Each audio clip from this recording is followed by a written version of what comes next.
My name is Jen, and I am on a journey in order to break free from the destructive patterns of disordered eating and in order to embrace a nourishing lifestyle. My roadmap can be described using an acronym of the word Nourisher. So I'm doing daily video blog posts in order to encourage you, equip you, and keep you up to date on my progress. If this content is helpful or encouraging to you, please consider subscribing, hitting that like button, and sharing with others. It is my deep desire that these videos would help to ignite nourishing transformations in us all. Hey, thanks so much for joining me for my Nourisher Check In on the day that totally did not go as planned. So many of you know that I live abroad, and sometimes when you live internationally, there comes days where you have to deal with some immigration issues. So today was one of those days for me, and I was rushing to get out the door in order to drive an hour and a half to get to the immigration office this morning. And of course, like many moms, always prioritizing taking care of everybody else. So got the kids fed and lunches made and everybody out the door, but I didn't take time to feed myself. So I grabbed a couple of mandarin oranges and threw a roasted sweet potato that I had in the fridge into a Tupperware, and I happened to have a bag of cashews in my bag anyway. And what I didn't realize is that when we got to the immigration office, things did not go as planned. And we ended up having to get all of these different documents at a variety of different offices.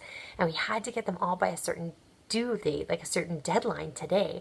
So we were rushing. Like, my husband literally had a stopwatch that would say, like, okay, like, we only have this much time left. We were running around, like, barely had time to go to the washroom, let alone to stop for a meal. So all day, all I ended up having to eat was this sweet potato and a couple of mandarin oranges and this bag of cashews. So it kind of felt like, the story in the Bible about the loaves and the 5 fish, although I wasn't feeding 5,000. But I just had to kind of ration this food throughout the day. So I'm really grateful that I had those snacks, and really grateful that I had grabbed all the water bottles that I had ready for the day, waiting at the door before I left, because I was able to hydrate through the day. So it was an intense day. Right now, if I'm noticing my emotions, it's like, whew, it's just kind of like coming down from anxiety. I still feel kind of hyper and energized, and I think that if and when I finally stop to let the adrenaline kind of work its way out, I think there's going to be kind of an undercurrent of some sadness and just kind of wishing and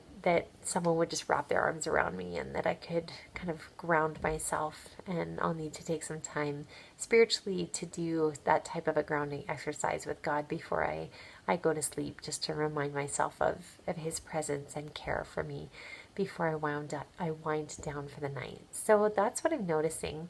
Opening up to others, other than the immigration officer, I wasn't opening up to anybody today, really.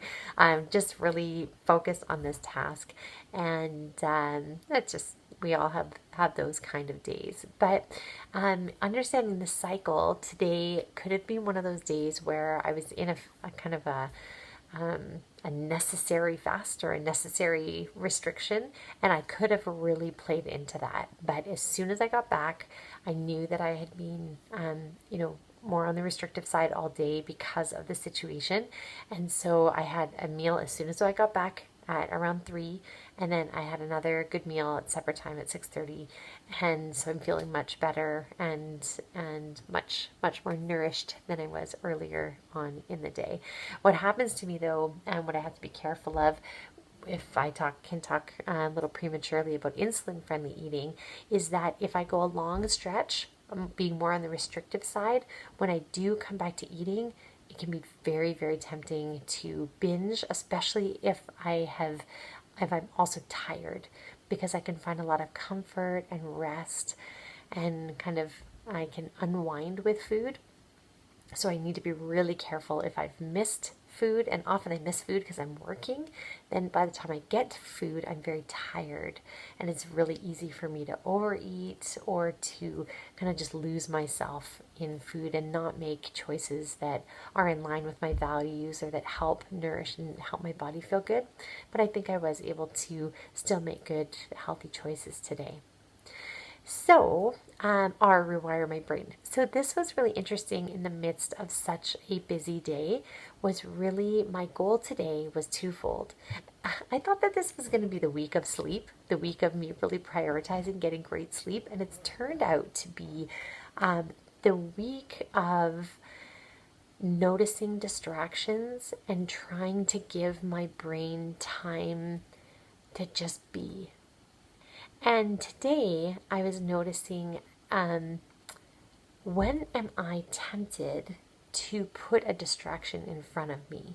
When am I tempted to call someone, to listen to something? Not that those things are all bad distractions, go to an audiobook or learn. And when can I just give myself time to be, just to be with myself, and time to meditate or to be with God, or time to just be quiet? When am I giving myself that time?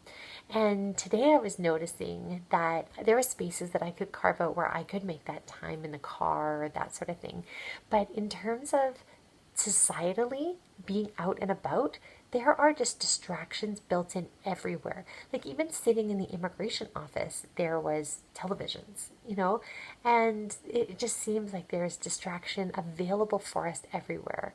And that makes me sad that, you go to restaurants these days and not only, there's multiple TVs often in the different restaurants that you can be distracted with and that can pull you away from the genuine interaction that you could be having with a human right in front of you. So I think that this is an area where for sure, and where I would encourage all of us to really fight for clearing away some of the clutter and clearing away some of the distraction in our day, and that can fill our brains in order to just be. And so I'm going to really try to move from being so much of a doer and a filler of my brain to a beer, so that I can notice, what am I feeling right now?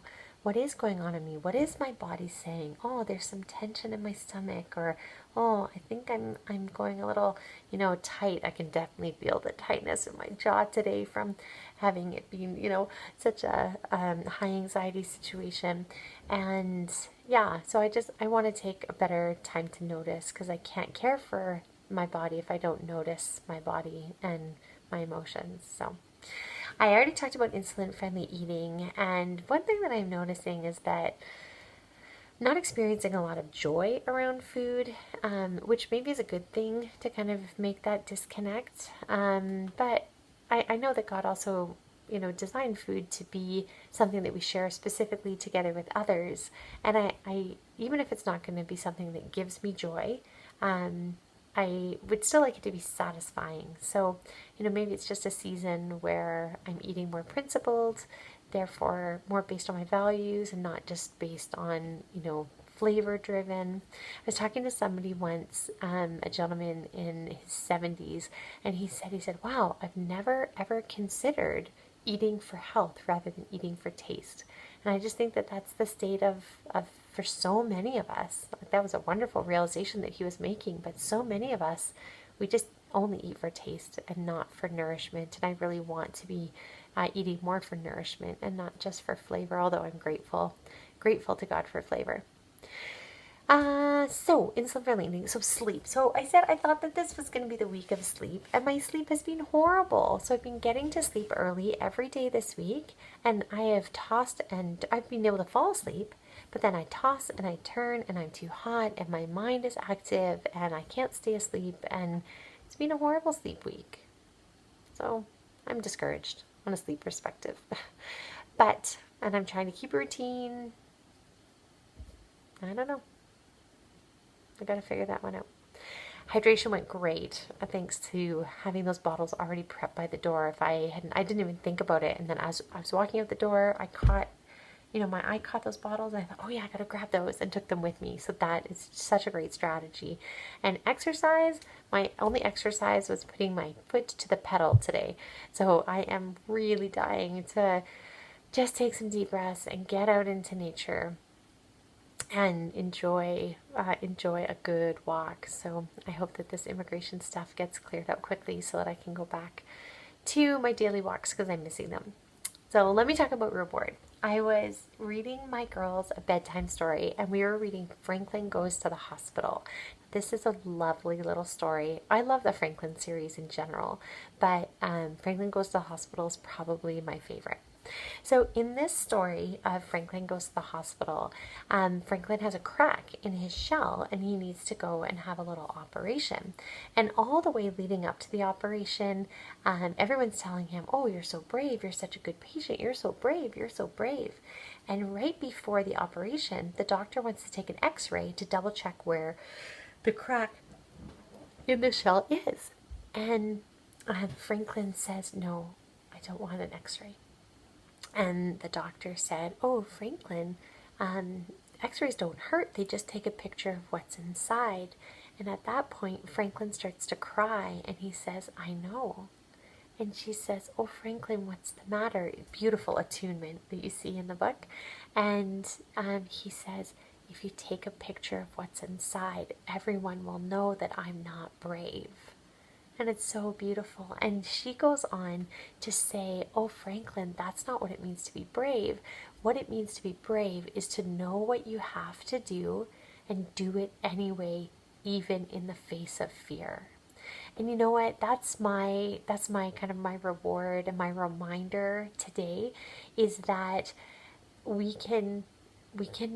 can make choices to nourish my body, my mind, my soul.